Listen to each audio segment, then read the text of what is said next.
record the session. Okay, I've just recorded the session.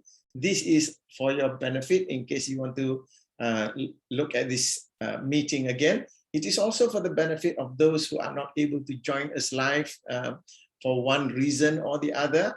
And many of our friends will watch the recording. So that's why I'm recording the session this evening. Now, welcome to those who are here, Guat Ching, Hashim, Daniel, Luis, TK, and also Daniel G.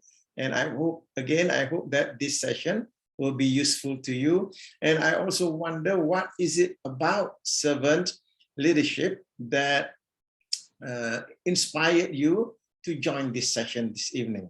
So firstly is that why servant leadership matters. We look at what is the meaning of leadership. If I may invite you to be thinking about that. What is the meaning of leadership to you? What does it mean to be a leader, and what does a leader do?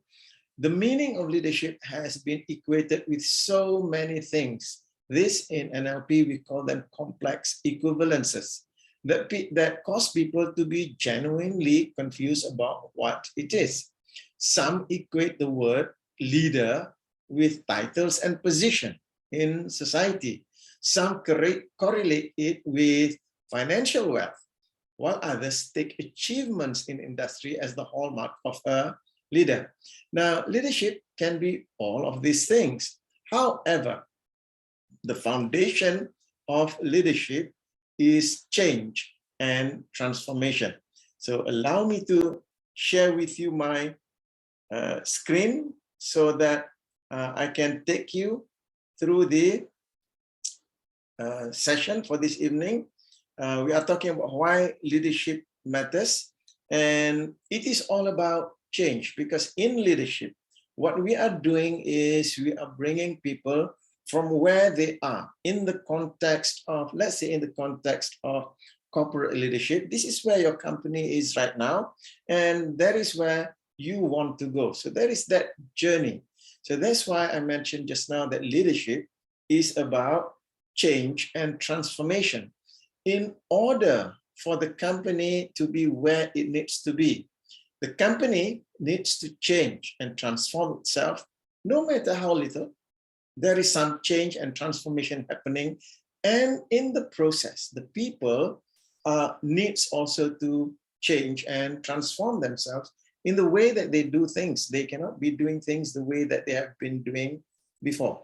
So at the core of leadership is about change and transformation. So the question that we need to ask ourselves, that you want to ask yourself, are you, as the leader, driving change and transformation in your people and organization? This is the goal of servant leaders, to achieve organizational goals whilst transforming the people in the process. Leaders can just drive through change and transformation, and yet the people may not experience personal change and transformation in the process. Those are traditional leadership. Now, servant leaders, the focus is on achieving the organizational goal whilst at the same time to help the people to transform and change in the process. In a world that is volatile, uncertain, complex, and ambiguous, servant leadership may be the answer to profitability and sustainability. I'm quite specific about that because organizations need to gain profit, because without profit, there is no growth. And the other is the sustainability of the organization. Now, without servant leadership, profitability, yes, you may be achieved. However, in the short term, it is about long-term sustainability that we want to be talking about. Why? Because in the VUCA environment, things are changing so fast that no matter how great you are as the leader, you cannot rely on your competencies alone. You need the support of others. So that is why servant leadership is critical. Servant leadership is, I'll use the word, is relevant in this context. So this is what we are going to be discussing this evening. I have been thinking about this servant leadership for quite some time, because leadership is one of my area of interests. And most recently, I was reading an article by Dr. Josh X. He entitled his article, Servant Leadership, the Ultimate Key to a Healthy Business. So after reading that article, I said, yes, I'm going to be sharing this concept on servant leadership with you. So this is where we are at. So just a little bit of introduction. So before I continue into the first point, anyone has got anything to say? Any thing that you want to get off your chest before we continue on with the next topic on what is servant leadership theory? So anyone has got anything to say, just unmute yourself and let me know what it is that you want to say, or comment, or ask a question. Yeah, so go ahead. Anyone has got anything to say first? And Danielle, don't worry, if you unmute yourself, we can hear your cooking. We know that you're cooking right now. Yes, Hashim. Yeah, I just want to relate what you said about leadership and who is a leader in an organization. I was telling in the initial opening just now that I traveled to Keluang and Alustar. And one of the first things that we did for the training workshop is to ask the participants of about 30 odd plus of them to put up the organization chart of the company. And I stand up there and ask, you tell me who is the leader? And everyone say, then the CEO is the leader. Yeah. And I asked one of the participants, where are you in this organization chart? I said, and then she pointed, this is where I am. That is the designation. And I said, how is it that you don't call you, or they don't call you a leader? Yeah. Yeah. And how is it that they don't call anyone else within the organization on the lower, the so-called lower rank of the chart? Are they not leaders? You are saying that your CEO is the only leader in the organization? Then the class was so quiet.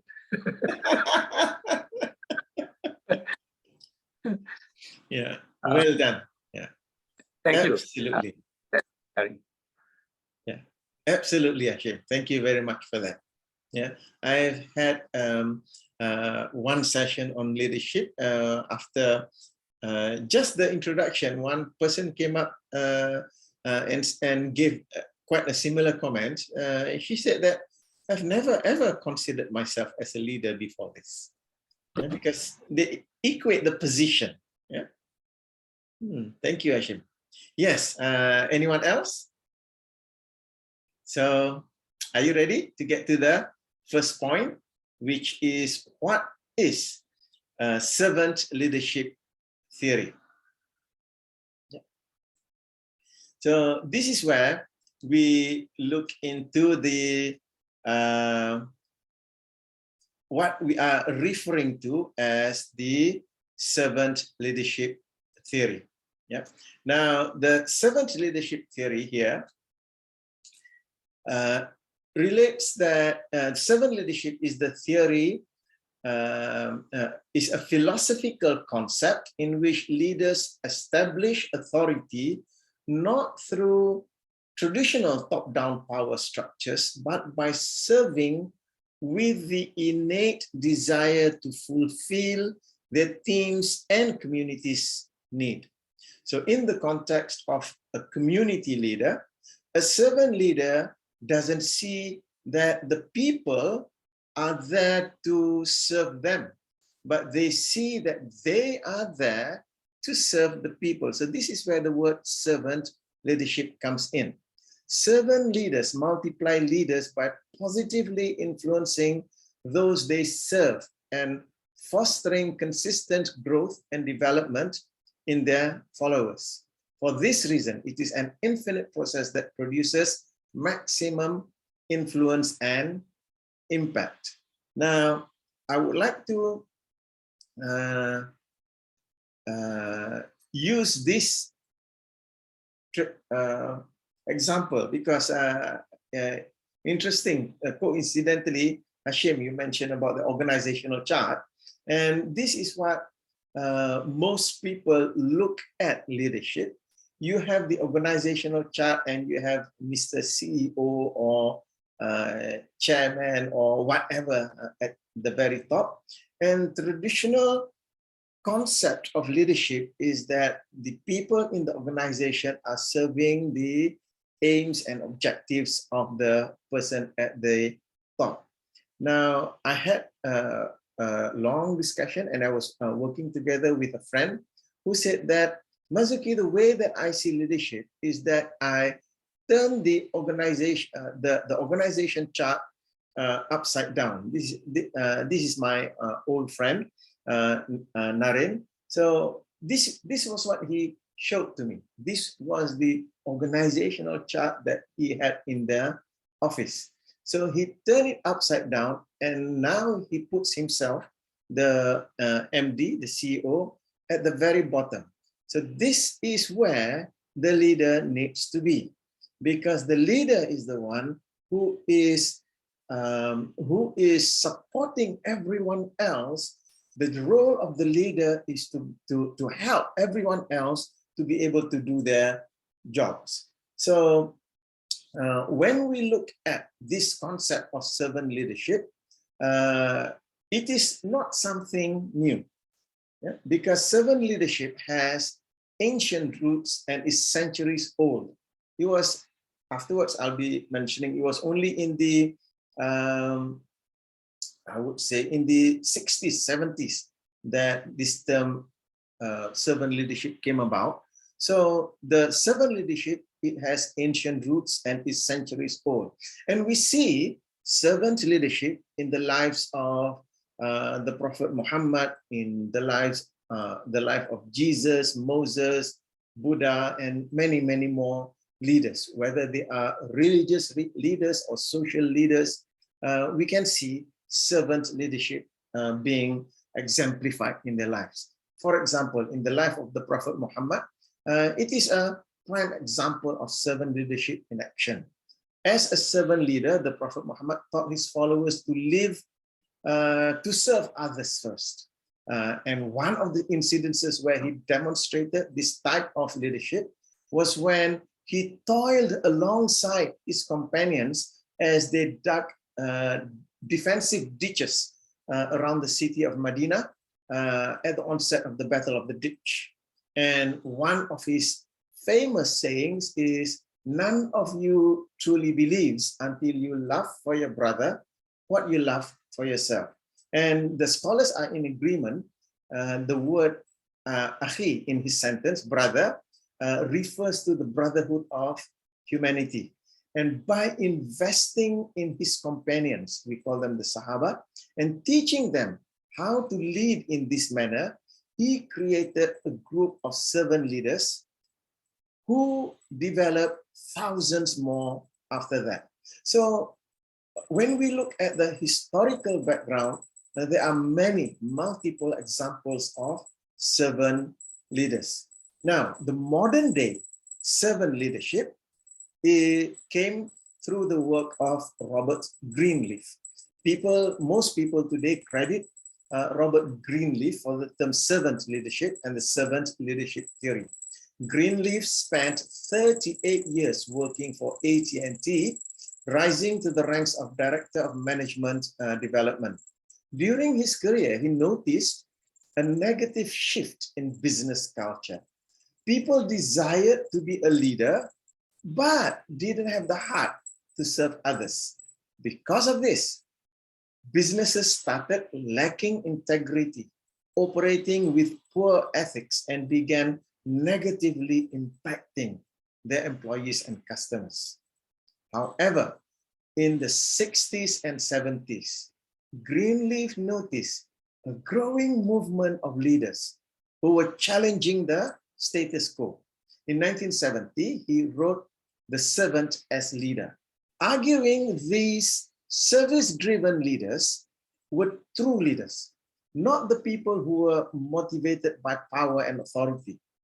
Through his writings, he continued fueling the movement for ethical and positively influential business practices by teaching leadership qualities and calling forth an army of servant leaders into action. So Greenleaf himself is another great example of servant leadership as the multiplication of leaders.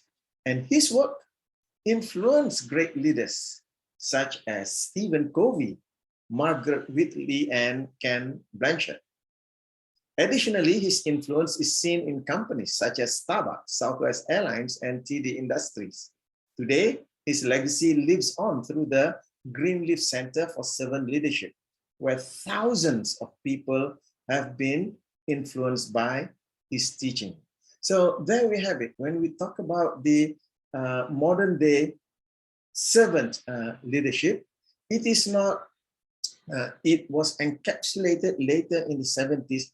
However, servant leadership is historical. It has historical beginnings. So there you have it. So it is not something new. It is not something, a nice concept that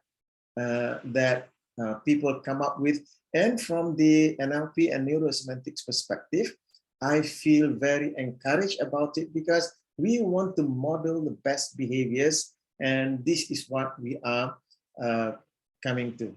And just, I think about a year or a couple of years ago, what encouraged me was a group of more than 200 companies from the Fortune 500 companies. They banded together and begin to change the way that they look at how organizations need to be run. Because prior to this, organizations have been focused on increasing shareholder value. And what happens is that when you want to increase shareholder value, it is about increasing profits.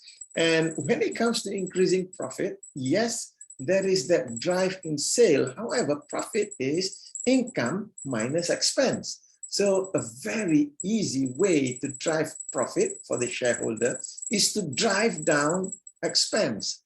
And when the leader is not a servant leader, that's when the people who are working in those organizations begin to suffer at the hands of leaders who wait to be served. So I was very encouraged, I think about a year or 2 years ago, this group of almost 200 Fortune 500 companies came together and said, no, we do not want the old model of increasing shareholder value for organizations. The model now we want to have is the increasing value for stakeholders. When I heard about that, I got really, really excited about that, because stakeholders involve the people who work in that organization as well. So now the trend, as they take the servant leadership here, is that the trend now is to not only look at the profit margin, it is also to look at the quality of life of the people who are working in that organization. So that is part of what we are referring to as servant leadership. So when it comes to local examples of corporations that practice servant leadership that Amy puts in, I don't have any ideas right now. However, now is the time for us to open up for discussion. So maybe I can invite any one of you who may have some local examples that you want to share. So Amy, any any corporations that come to mind for you in the local context? I'm not too sure. That's why I would like to learn. Probably what I can say is that I've seen, I will use the word, I've seen localized examples, individual examples. I was working for, I was doing training for this organization, and they had lots of mills. And one of the assistant mill manager was mentioning that the manager for that particular mill, he was exemplifying servant leadership in the sense that he doesn't manage by telling people what to do and all that.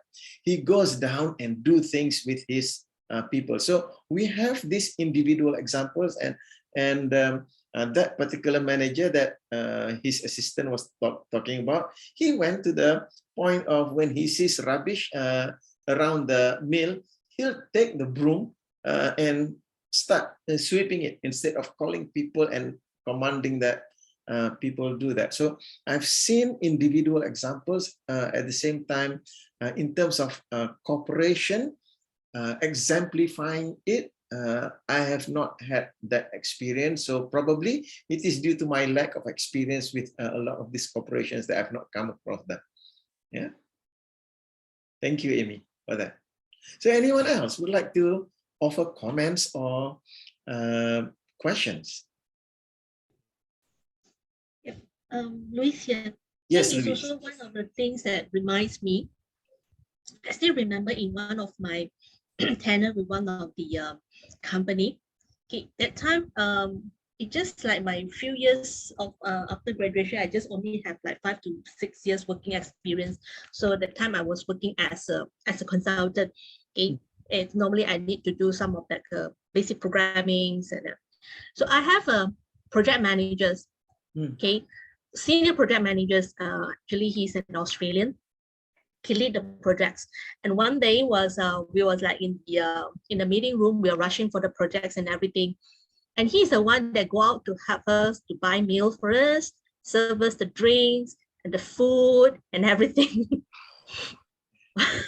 So to me, it's like because all this while before I work in this particular company, I was working in mostly the local company.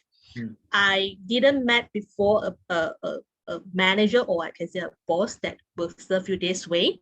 Okay, the most they do is like, okay, they will pass you the money, or they allow you to claim back something like that.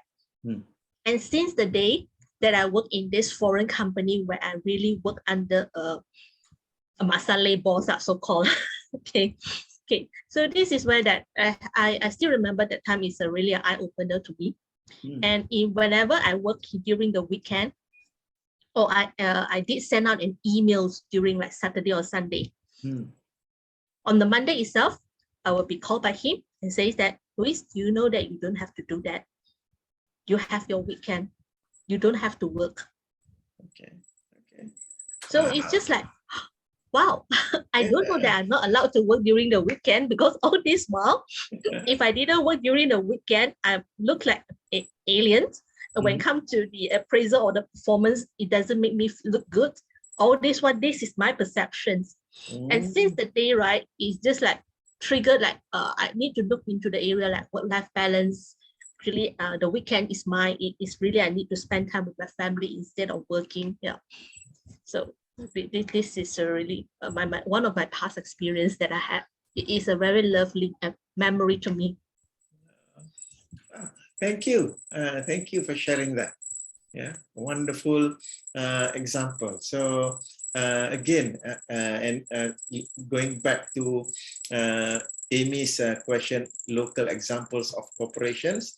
So what Louis has shown is an example of individuals.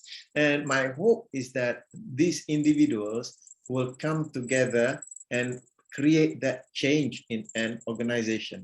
Now, my experience as well in the context of working with a performance management system, you have the strategic objectives of the organization, and then you create the organizational KPI, and then you begin to align those organizational KPI according to the various units, departments, and all that, and then you cascade it down to each individual person. Even looking from that structure, my thought is that if you really want to get the organization to achieve the organizational KPI, all that the CEO needs to do is to make it easy for the guy at the lowest rung of the chain, make it easy for that person to do his or her job. Because when his job is easy to do, you facilitate him to make it easy for him to do his job, he'll achieve his KPI.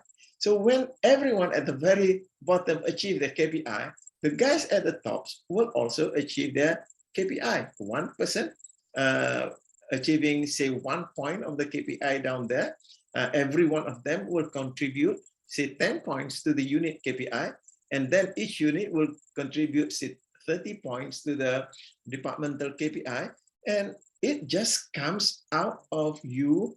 So this is where, how I see it, the role of the CEO, the guy at the very top, is to look into the system and ask the question, the system that we have in this organization, are they helping people to do their jobs, or are they impeding people from doing their jobs? So to me, that is the epitome of a servant leader, to look into, is it easy for the people to do their jobs? What can I do in order to help them?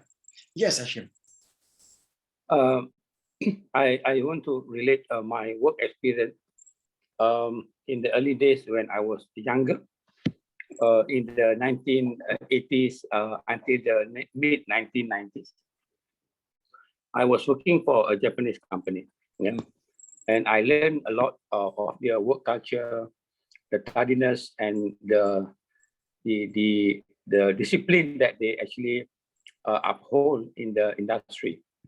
And what strikes me about the leadership that the CEO, or rather the GM at that time, that he brought in was, they asked the management, we have management meeting, about who knows best about the process.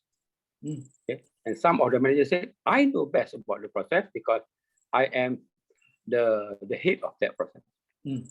And you go around the table, the GM CEO said, no, the guy next to the machine knows best about the process. Right? So he said, that is where he started to organize the sessions of listening to the workers, right? The facilitating the workers. And that is where he said, we create leaders among them, right?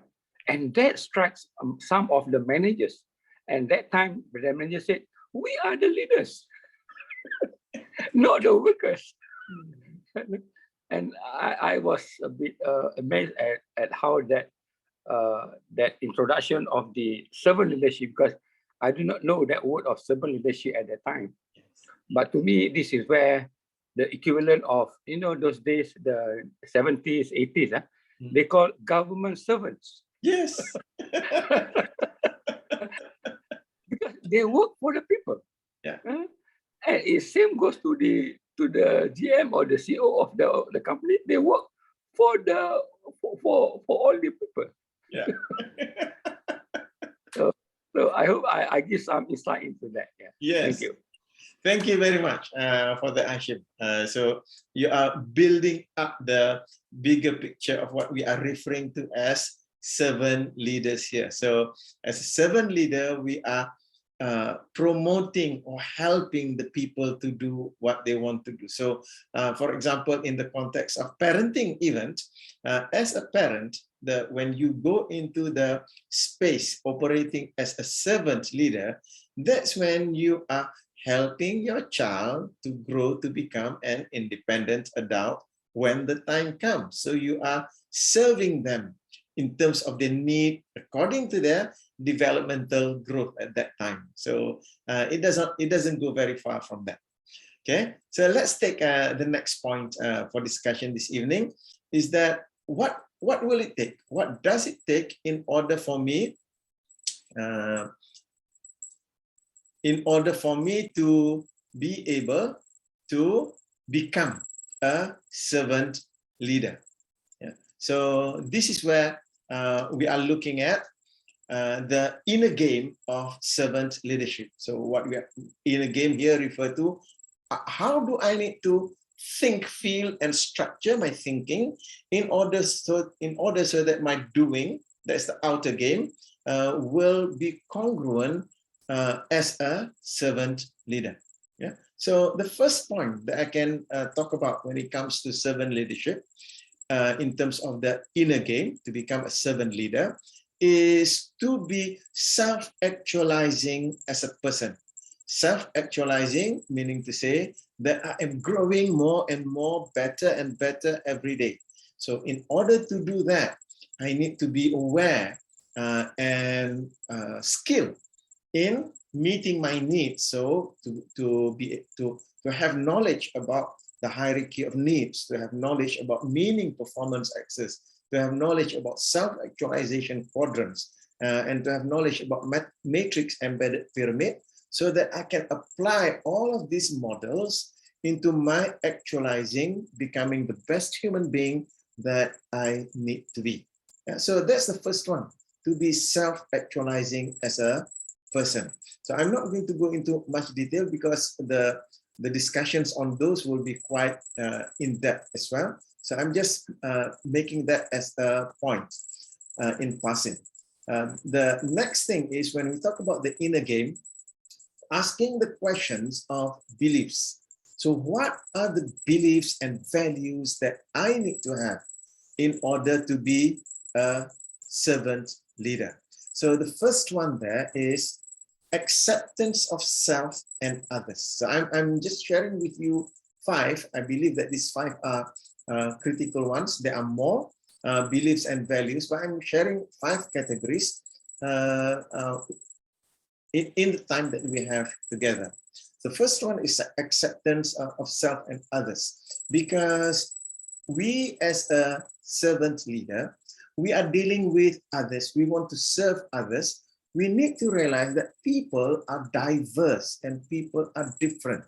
So that's where we need that acceptance of self, so that when I see myself performing in a certain way that may be right and may be wrong at times, but to be able to accept myself, and also to be accepting of others. So that's the first one. So what types of beliefs and values do you need to have in order to be accepting of self and others? One of my belief about people that helps with my acceptance of self and others is that people have their own roles to play in this magic jigsaw of life. So no one is not needed. The fact that somebody is in this world today, that person is needed in this world today. So that strengthen my belief about acceptance of self and others.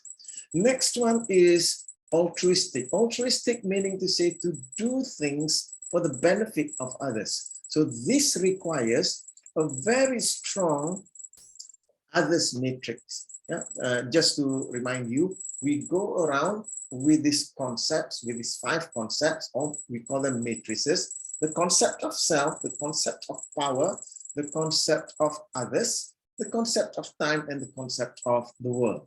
So being altruistic requires us to have a very strong concept of others, so that our concept of self do not overpower the concept of others. So being altruistic will also lead to the next belief or value called genuine caring and love. So this is another area that we need to have, to be genuinely caring about others. And when we talk about genuinely caring and love towards others, when we link with the previous one, altruistic, that allows us to be caring and loving towards others, because loving and caring of others becomes a reward in itself. So we are not caring towards others in order to get something, but being caring towards others is a goal in itself. So this is what we are referring to, genuine caring and love. So what beliefs do we need to have in order to do that? Okay. Next is the belief value of self-transcending. Self-transcending here, it's for me, the belief that I have about self-transcending is that it is not about you, it is through you. So this is also part of self-actualization. So whatever that I do in this world, it is not about me. I am here in this world because I have been given certain skills and competencies, and I need to deliver these skills and competencies in order to impact the world in a positive way. So it is not about me. It's through me that the value that I'm bringing to this world that will actualize a better world, a better future for the people around us. Okay. And the fifth one is more democratic in attitudes and dealings with others. More democratic in the sense that, yes, I have my points of view, and yes, my points of view, I hold strongly to them. At the same time, I am accepting of the fact that people have differing points of view, and people may have points of views that are complete opposite to what I have, and it is okay for them to have that. I don't need for them to comply with my points of view, and I don't need to impose my points of view on others. That's what it means to be more democratic in attitudes and dealings with others. So when I disagree, I don't make a big fuss about it. So to be able to have the skill of disagreeing amicably. So when we disagree, what we strive for is that even though we are in disagreement, our behaviors doesn't hurt or harm the other person that we disagree with. It is okay to disagree. It is not okay to hurt or harm the other person through our speech and our behavior. So these are some of the beliefs and values that will contribute to us developing ourselves to be servant leader. Because once we have these values and beliefs inside of us, then it makes it easier for us to strike out, to take the action that will exhibit the servant leader attributes. Okay? So those are beliefs and values. The next one that I looked at are meta programs. Meta programs are our default ways of thinking. The reason why I bring in meta programs is that these meta programs, they are in our perceptual filter. Now, being in the perceptual filter, they are filtering information coming in. So that's why meta programs are important for us to look at. So to be able to adjust our meta program so that the information that we bring into ourselves as we look at what's happening out there, the information is going to support us in being the servant leader. So I'd like to share with you 5 meta programs. There are more to it, but let me just share with you 5 meta programs. And all these 5 meta programs come from the meta program, the meaning meta program category. So let's take the first one, the meta program of self-confidence. So we have it on one end of the spectrum, low self-confidence and high self-confidence. In this context, to be a servant leader, we need to be comfortable with both ends of the spectrum, because isn't self-confidence about the skills that we have. Then when we want to be congruent, we want to have the strong or high confidence in the things that we are competent in. And when we are not competent in something else, it is congruent for us to have low confidence. In this way, we are able to lead in a way that when we have competency, we have that confidence, we can bring people up. And when we are leading in ways that are not within our skills and competency, allow our lack of self-confidence due to the lack of competency to invite others who have greater skill in those areas, to invite them to step up. Because leadership is not about me alone. Leadership is about the whole team. So a servant leader focuses on the whole team to step up. So that's why in terms of self-confidence, a servant leader needs to be comfortable operating at both ends of the spectrum, to have high confidence in the things that they are skilled in, and to have a congruently low confidence in the areas that they are not skilled in. And to also know there is another area, we call it self-efficacy, to be able to have confidence in your ability to learn the things that you are not competent in. So that will be helpful for you to bring your competency, enhance your self-confidence in the area that before you were not skilled at. Okay, so that's the first meta program. The second one is the meta program of self-esteem. Now, when it comes to self-esteem, on one end of the spectrum, we have conditional esteem, and the other is unconditional self-esteem. So with respect to this meta program, what happens is you, as a servant leader, you want to have unconditional self-esteem. Why? Because when you are bringing people up, there are going to be challenges to your own feeling of self-worth and self-confidence. When you have unconditional self-esteem, going back to, for example, self-confidence, when your esteem is unconditional, you will not find any issues, obstacles about admitting your lack of confidence, lack of competencies in the area that you are not good at. Because that is about competency. This is my esteeming, which is totally different.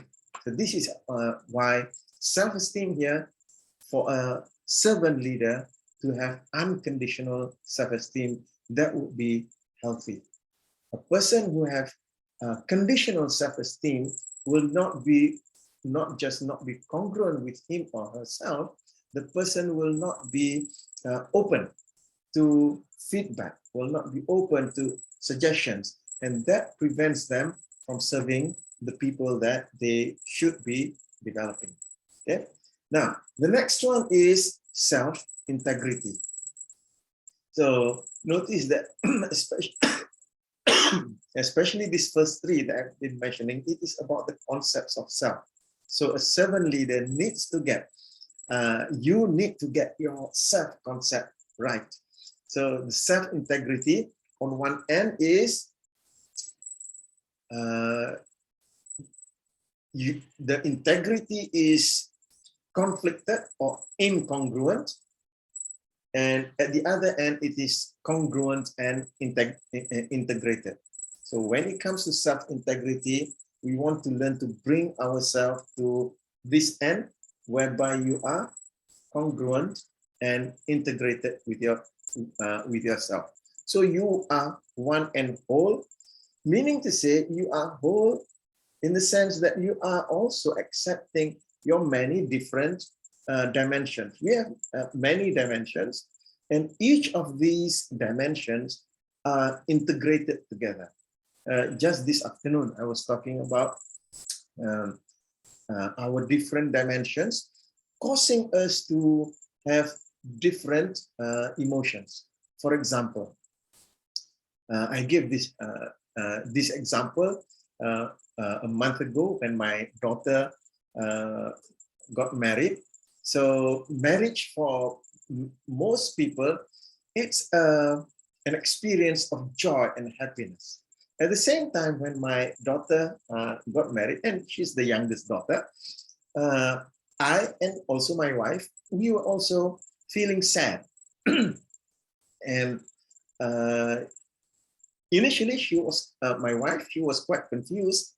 And then we had this conversation together.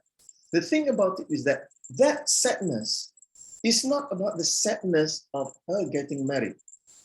Her getting married, that's the dimension, daughter's marriage, that brings us joy.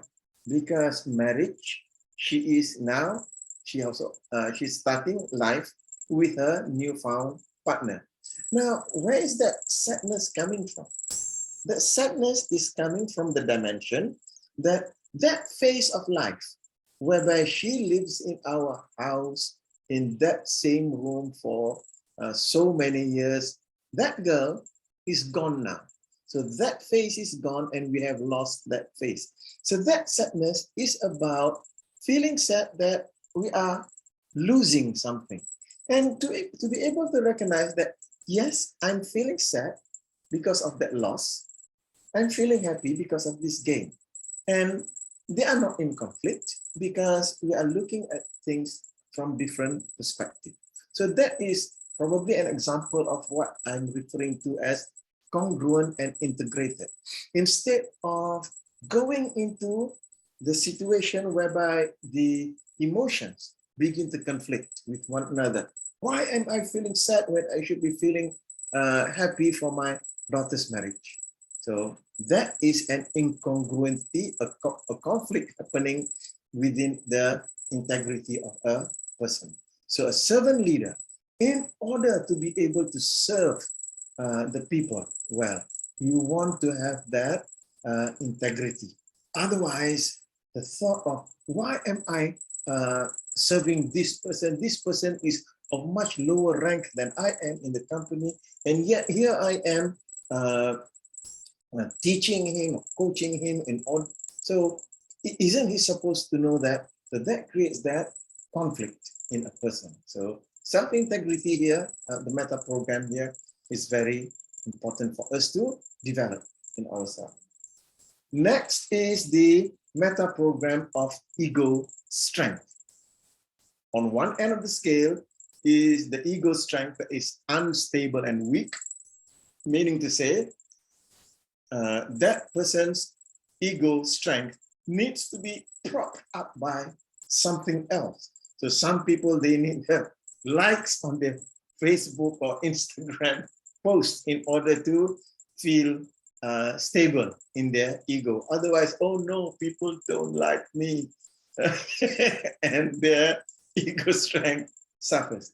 On the other end of the scale is a strong and stable ego strength. So this is what we are going for. That your sense of self-identity, this is part of ego. Ego is how you create, how people see you, your persona, your, I would say your image, the image that you present to others, that it is stable enough that you don't need things to prop you up. You don't need people to give you accolades. You don't need people to puji-puji banyak-banyak and all that. So these are what we are referring to as ego strength. You are stable with yourself. You don't need people to ampu or whatsoever. You are doing the things that you need to do congruently with your role. So that's ego strength. And another one is what we consider as morality, because servant leadership is about bringing the values of the organization and the values of this organization are congruent with your own values, and bringing them into the organization or society, and to bring these values to life. So that's what we are referring to as morality here, is that the meta program of morality is on one end of the scale, is having an overly strong superego, and the other end of the scale is a weak superego. This superego is the part of you that commands you to stay true to your values. So that is what we are referring to as morality. You are when you are congruent with your value, so you are operating at the best moral behavior. So what we are referring to here in terms of morality is you need to have a strong superego, because your superego is the one that is demanding you to be congruent with your values. Now, an overly strong superego will cause the leader to demand that others also comply with those values and beliefs. And this is where, once that happens, then you lose that ability to connect with people who are diverse or different from you. So you are demanding that people follow your own morality, in your own values in that particular area. Or a weak superego is that you are allowing yourself to do things that are against your own values and beliefs. And this causes your integrity to also be compromised, because you become incongruent, you become conflicted. So when your superego is weak, you are not demanding enough for you to be congruent with your values. Each and every one of us have our different values. When our superego is strong, we demand that we comply to our own values. That's our morality. At the same time, others have their own values. So it is not for me to demand that other people comply to my values. However, they need to comply to their values. So these are the 5 meta programs that I can think of that I've come across. There are more meta programs, but meta programs are there as your filter. And since they impact your perceptual filter, they influence the information that comes inside. So these 5 meta programs, they are the meta programs. It allows you to be operating with confidence, with high esteem, fully integrated, and have a stable ego strength. And then you are demanding congruency from your values with what you do. Okay, so this is the point on the inner game of a servant leader. So I'm going to pause here and invite you with any questions or comments that you may have. So go ahead.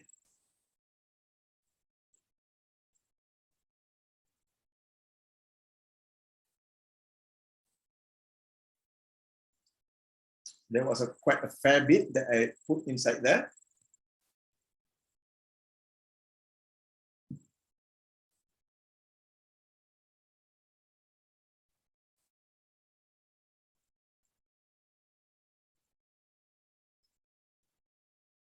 If you are all good with that, let me see a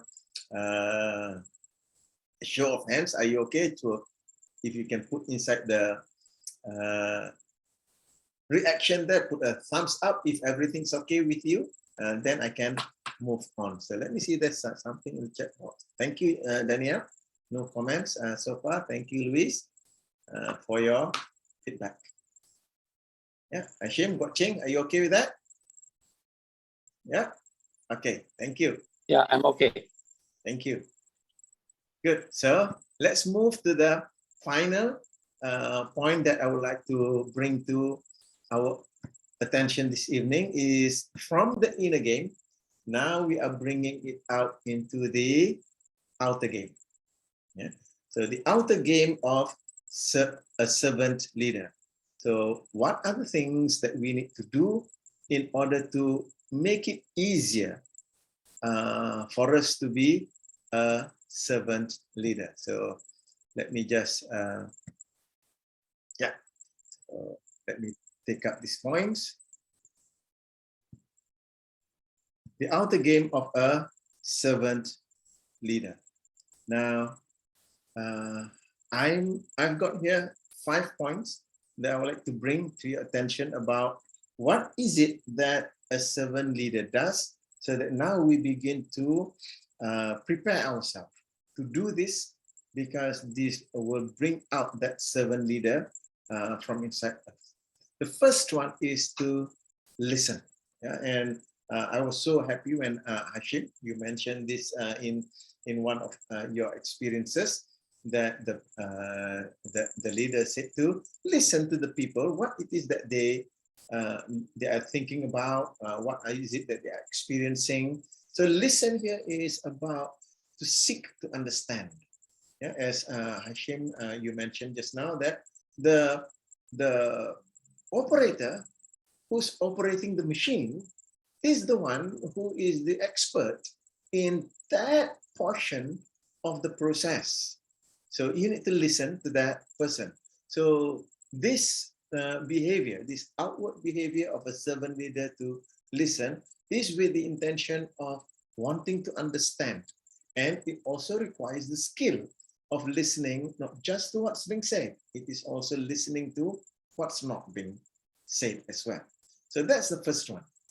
That's the first behavior that we want to focus on in order to bring out the best characteristics of a servant leader inside of us. Now, the second outer game is to show empathy.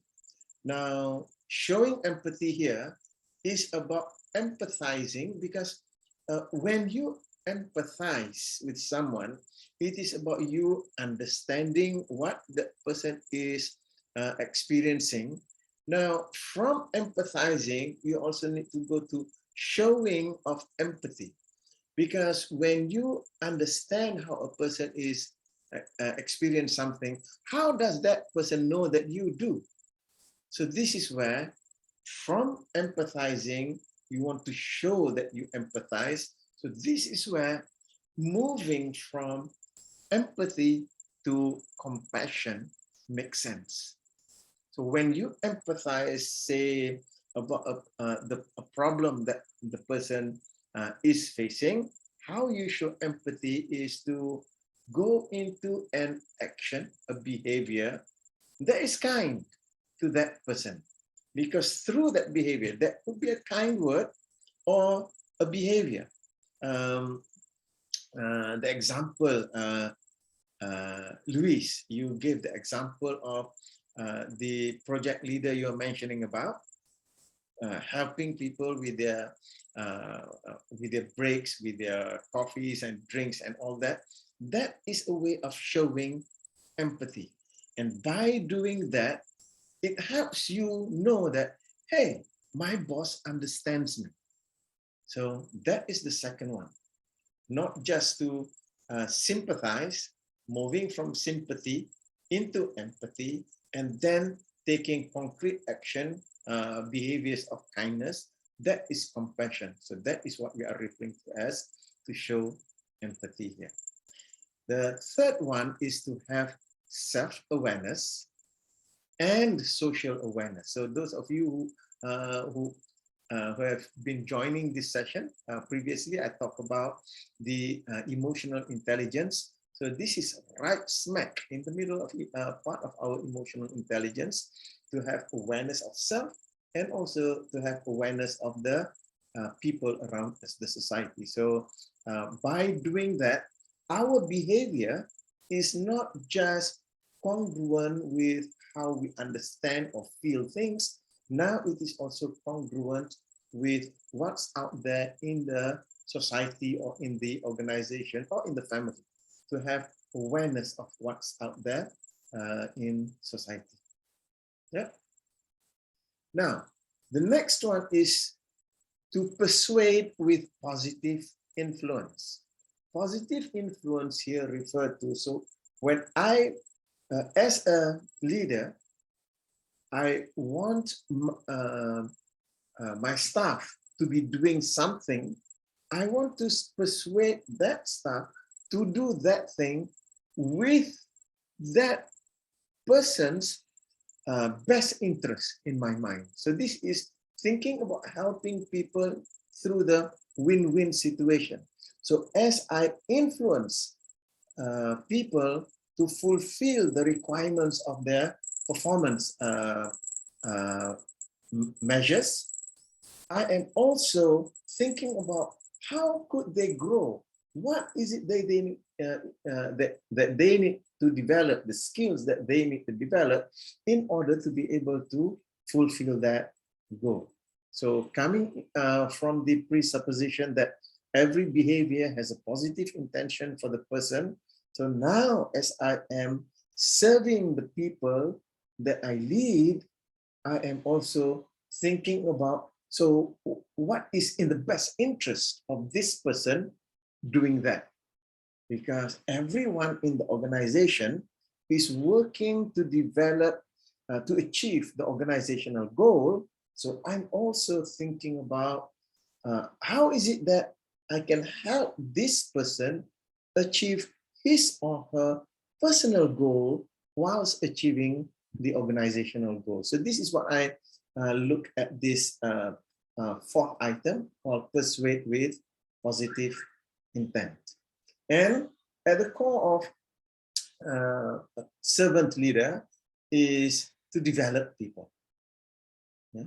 Because servant leadership is about achieving the organizational goal whilst developing people in the path of achieving those goals. So when we talk about develop people, we are referring specifically to, first is to provide constructive feedback.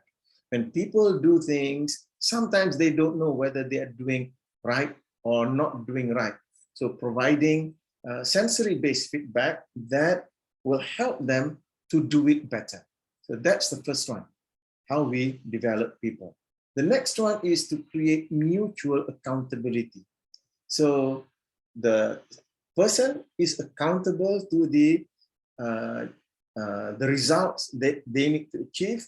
I am accountable to providing you with the feedback or guidance or teaching or training to you to help you to achieve that. So you have mutual accountability in that sense. Next is encouraging people to set their own challenging but achievable goal. Why set their own challenging goal? Because if they don't challenge themselves, they will not grow. The aim of servant leader is to get the people to grow. So it's just that people know their own circumstances. So we want them to set goals that will challenge them. At the same time, we do not want goals that are too high that is outside of their belief of what's real. If it is beyond their belief, they will not go for it. So it is achievable to them. At the same time, it needs to be a challenge. Otherwise, they will not grow. The fourth one here is recognizing and rewarding hard work and acts of service. Yes, in an organization, we are focused on the outcomes, the results. At the same time, certain results are not a direct result of specific behaviors. There might be many different behaviors or work or acts of service that correlate, that comes together to achieve that particular result. So what we also want to do, not just to measure the KPIs, also to acknowledge the work that they do, the acts of service that they do that may or may not contribute to that KPI. Remember, when we talk about KPI, key performance indicators, those are the ones that we are measuring. However, we only measure, say, about 5, maximum 7 KPIs. A person's KRA in an organization may be more than that. So we are not measuring some of the performance indicators. However, even though when we are not measuring those performance behaviors, those performance behaviors are also contributing to the well-being of the organization. So don't just measure the KPIs. Also look for the work that they have done within the other indicators. Look for the acts of service that they perform and congruently reward them for doing those. The next one is offering resources for leadership development. A leader focuses on developing other leaders. So that's how the servant leadership is multiplied. So what resources that you can offer to them? So this is where the skill of coaching comes in. As a servant leader, you want to be able to coach your people so that they become servant leaders in the process.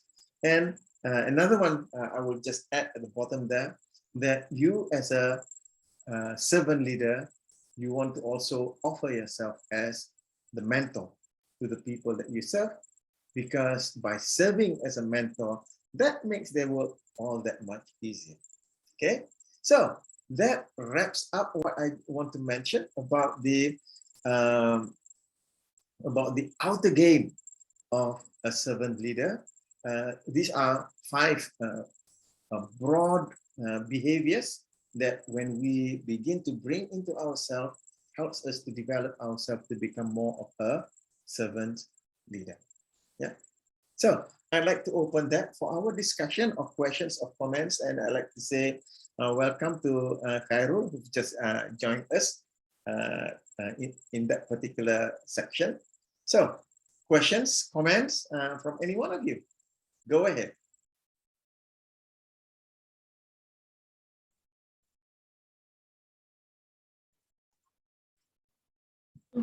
Mr. Masuki, Yes. Here. Yeah. It's just only like thinking out loud to share. So because based on the just now this a story of mine that I have been sharing, and I would say that actually that particular experience that I have, right, is one of the factor, or I can say, that really influenced me, that if one day I able to up to that particular level as I able to lead one of my team, I would like to be like that my senior project manager at that point of time. So it really inspired me on that one. So right now it's really after more than 10 years I have been working in the in these industries, and right now I got blessed that I managed to have my own team that I can lead them. So I know that it's like to have to be a servant leader to serve the teams that I have to lead them. Sometimes the fact is like I need a lot of the support from the senior manager, especially the C-level, or I can say the support from the organizations, because with my own my current capability is there is a limitations. There's a lot of things that I wish to are able to give it to my team members, but sometimes the fact is I'm not able to do so. So it just like kind of like sometimes it's really I feel down and I feel sad too that I'm not able to do what I wish to do. And I feel that I just not doing more than enough. Even the what you call, I can say, is that the company's core values and always like emphasize that we have to serve the staff because the staff is our treasure or something like that, blah blah blah, all the theories that it's just that it's not really gel with the actions. And I mean, this is the reality, like the fact. Just would like to throw out some of my experience here. If I'm able to get some advice from the floor, that will be much more appreciated. Thank you for sharing that, Luis. So just now I mentioned part of being a servant leader is to be comfortable to move along the meta program of self-confidence. And that is also what you are experiencing. There are things that you are confident in, there are things that you are not confident in. So when you have your esteem unconditional, when you experience situations of lack of self-confidence, it will not stop you from going forward and asking for help. Because asking for help is about my lack of competency. It's not about me as a person. So this is also something that I hope will be useful for you to be able to realize that out of the so many things that I am competent and skilled in, there are at least 1,000 more things that I am not competent in. And to be able to realize, to be able to go through what skills that you have, what skills you don't, and to identify what are the skills that you don't that are critical, and begin learning about those. And so that's why a servant leader, when you become a servant leader, you want to provide mentorship to the people that you lead. So as a servant leader, I want to look up to the people around me. Who can I take as a mentor to help me to learn better in that sense? So that is my take on it, Luis. Anyone else has got any thing to share with what Luis has just mentioned? And Bill, thank you for joining us. Please keep your eyes on the road as you're driving.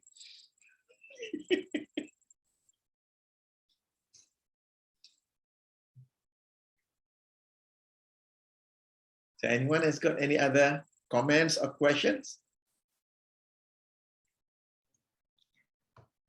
Hi, Masuki. Yes, Amy. Just a couple of thoughts or maybe a question. Is that, yes, I like the sharing by the others just now that you see individuals having, practicing servant leadership. And we have seen that as well. Just wondering, why is it that, we don't have an organization declaring that as, their main focus, that we are a servant leadership organization. Maybe it might take one candle will dispel the darkness. Perhaps if we have HODs or some managers just creating that pocket, like what Louise was saying, her own team, so each leader with a team or their own department, and if they do that, they are lighting a lot of candles. And so people will begin to see it is so powerful, and people are coming to work happily instead of like, very grudgingly. So it's because my boss has concerns for me. I was interviewing some people recently, and they say that, they want to do certain jobs because it pays well. So I said, okay, I'm not taking you because I want someone who wants to help people. And if you like people, it's really good. Then you know what you're doing and you will excel. But a lot of the candidates just didn't see that. They were not coming here to work to serve. But some higher positions, they say that, I expect to have a team looking after me. Do I have an assistant? I said, no, everyone has your own calendar in your handphone. You don't need an assistant to manage you, right? So they didn't quite like it. It's still very hierarchical. Traditional old way of I'm head of the whole unit. So to turn it around, people don't quite like it. So I really want to look forward to more HODs or team leaders, like what we said, who will turn this around. And all these pockets will eventually create that bigger synergy. So I think part of it is the ego. And that I need to be the head. I'm in control. I want to make the decisions. Whereas you're right, the guy who is next to the machine knows best. So I look forward to a future whereby people are more willing to be open and turn the pyramid upside down. Yeah. Thank you for that, Amy. And when I reflect back on my friend, his name's Narendranathan. When he talked to me about that inverted pyramid, and it was something that he truly applied, because he got me in order to, they are in specialist construction companies specializing in soil improvement. So I came in to help them to help him to develop his people, and he set up system processes in order to help his people grow, not just technically, but also as leaders in that organization. And from that experience, that is why when I went into the inner game of servant leader, I brought out those 5 meta programs. Because if you were to look at the 5 meta programs, at least 3 of the meta programs that I brought up, when people do not have those meta programs running healthily, that prevents them from becoming the servant leader, and that prevents them from bringing servant leadership into the organization. Let's take one of those meta program, the meta program of ego strength. A servant leader needs to have a healthy, a strong and stable ego strength. When people have weak ego strength and unstable ego strength, that's when they do not want to admit their mistakes. They are wanting to protect the status quo. And servant leaders, and that is the antithesis to servant leadership. So if you were to look at when people have weak ego strength, when people have conditional self-esteem, and when people have low confidence in doing what they need to do, now it's not surprising that servant leadership is very hard for a lot of people, because that groundwork needs to be done. So I'm sure in your area of work, if I'm not mistaken, you're also involved in coaching people, right? So these are some of the issues that a lot of people face. They may have the skill of management with them. However, when they have weak and unstable ego, and they have conditional self-esteem, what happens is that the practice of taking credit for themselves, taking credit for the work of their subordinates, they take credit for themselves and not credit their subordinates. So that happens. And that is what is also holding people back from becoming servant leaders. So I hope that makes sense to you.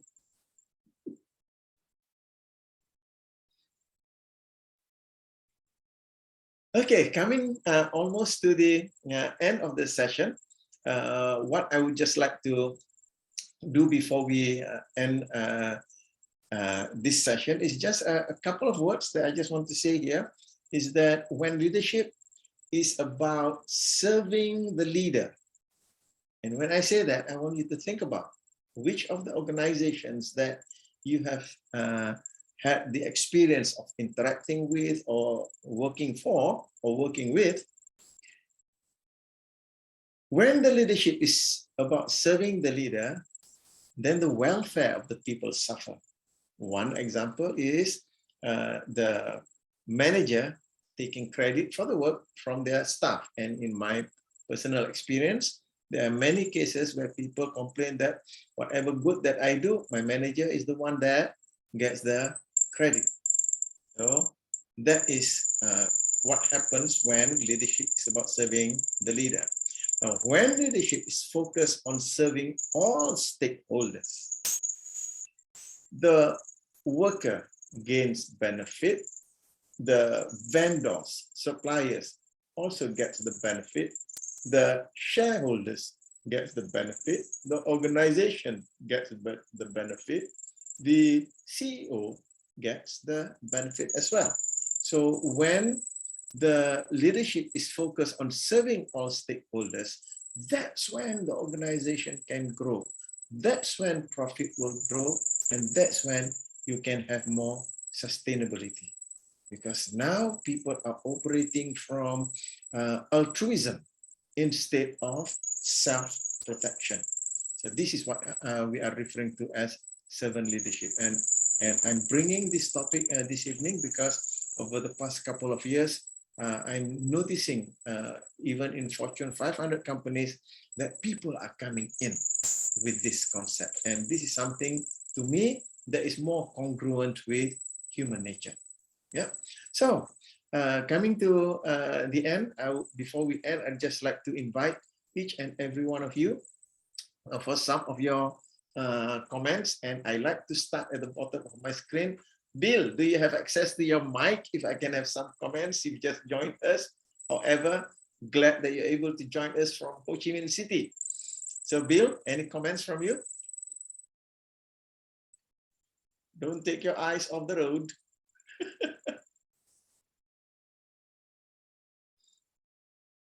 Yeah, so you're unable to access your mic. That's all right. Allow me to move on. If you are able to access your mic, let me know later. So moving on to Guat Ching, go ahead. Hi, Marzuki. I like the topic about the belief and the values. The 5 belief and values is really good. Yeah. Okay. Thank you. Thank you. And Luis, you're next. Okay. So for today's sessions, definitely is my favorite, and is also really can relate to what I'm doing right now. Oh. And so for today's topics, actually there is a definitely there is a takeaway, especially on the meta form, the method that you have been sharing just now, the 5 meta program, if I'm not mistaken, that one. So the 5 things is really good things for me to keep on ponder. And also like just continue to seek for the areas of improvement that I'm able to do. And I believe that definitely there is an area of improvement that I need to really look into to keep on continuous improve myself and be but more matured enough in kinds of like my coaching, in my mentor, especially when it comes to the leadership. Yeah. Thank you very much. I appreciate today's sessions. Thank you. Thank you, Luis.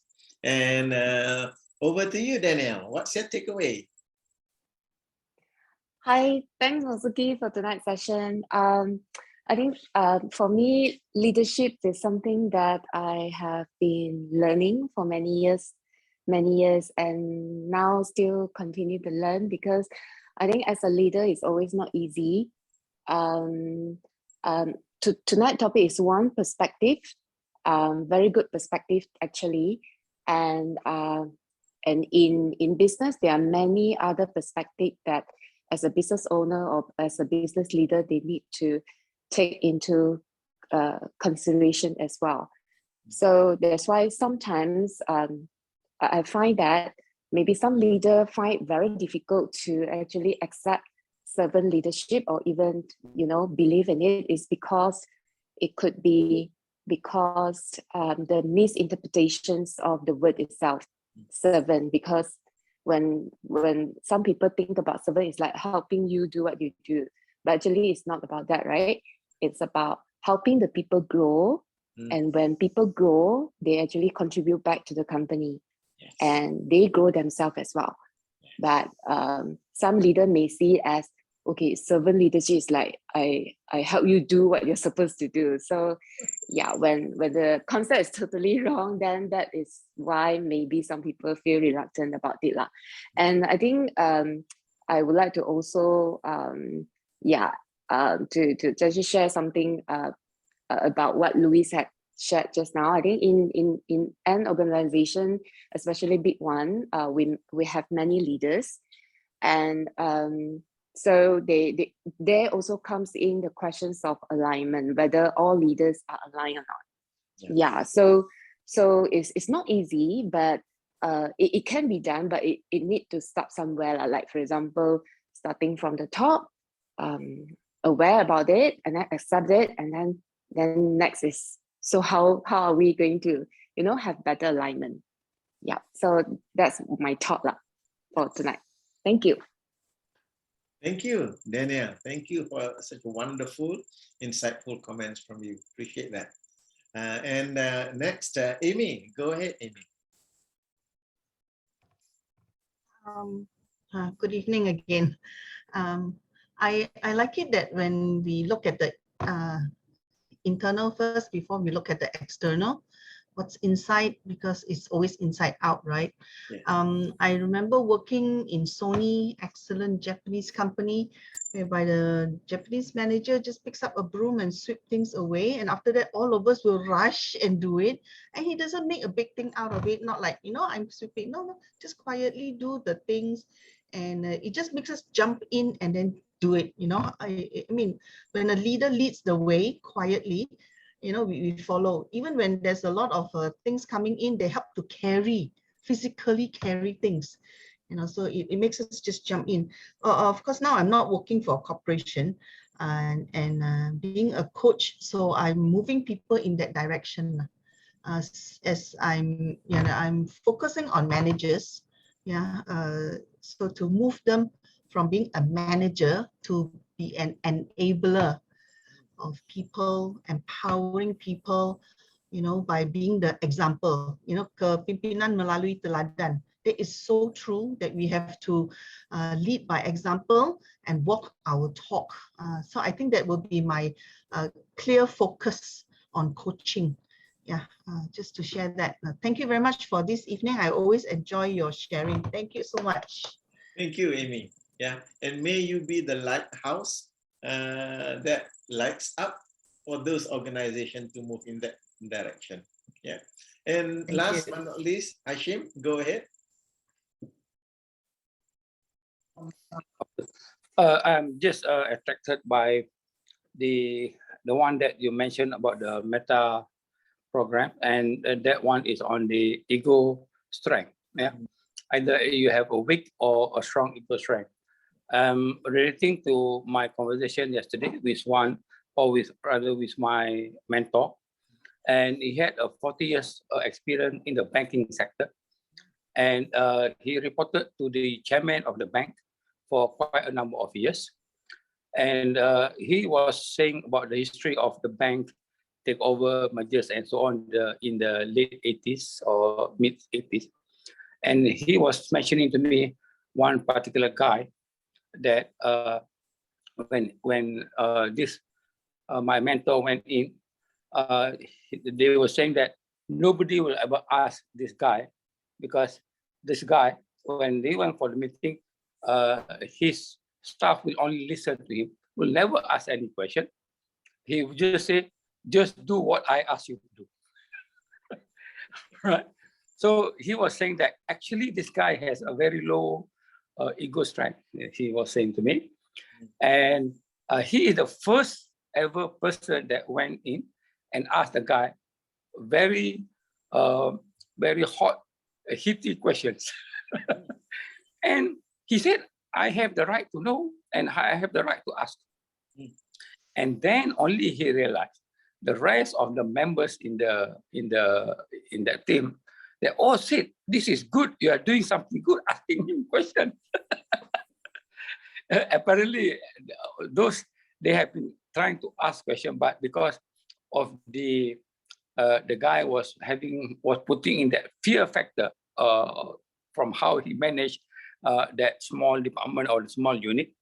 And when my mentor went in, he settled the thing down, and he said, my task is to get things done, and if one person goes in the way, it is not for one person.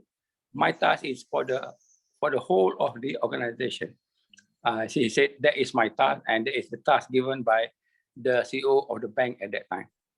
So that is how I relate one of the meta program on the low and high ego strength. Thank you. Thank you very much. Absolutely. A person with a healthy ego strength will not be intimidated or scared of challenges, because a challenge is part of his growth process. So any coach will know that a client who has healthy ego strength, you challenge the client will develop further. But when a person has low ego strength, their ego becomes brittle. When you challenge them, they will justify, they will deny, they will lay blame on others. However, they will not take that responsibility. So this is why having that strong, healthy ego strength is critical to being a servant leader. So may we all work to develop all of these strengths inside of us, so that we can lead from service to the people that we lead. So with that, thank you very much, everyone. It's a pleasure meeting all of you again this evening, and I look forward to seeing you in our next session. So with that, thank you, good night, God bless you, and Assalamualaikum warahmatullahi wabarakatuh. Thank you. Thank you. Basuki. Thank you, Bye. everyone. Good night. Good night.